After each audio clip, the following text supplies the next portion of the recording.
On the 19th of September 2016, you said that trying to overturn the Brexit referendum with another referendum would be utterly counterproductive and was seriously disrespectful. Yes, I did, and that was the right thing to say at the time. But we're now 3 years on. I think a lot of people in the meantime have rethought their positions. It seems perfectly reasonable now, in the light of what we know, and we didn't know at the time, to go back to the public.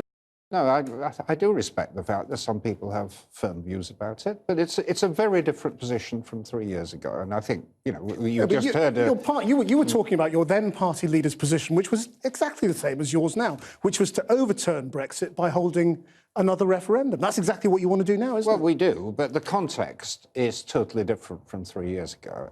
The Brexit party is at 34% in the latest poll. Arguing for a no deal. You've got to offer no deal. Of course. No, I think that's totally legitimate.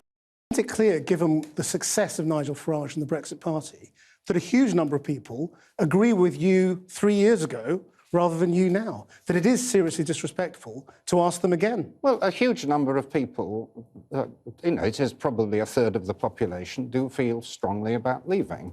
There are probably an equal number, probably slightly more on the other side, who feel very strongly about remaining, and some people in the middle who are trying to work around the government's failed position. So we've got to resolve that logjam somehow, and going back to the public and having a referendum, however unpalatable, it's not an easy option, and it's not something some of us savour, but it is the only way out of the mess that we're currently in. That means you trying to put Jeremy Corbyn into power, doesn't it? No, it's a totally separate question.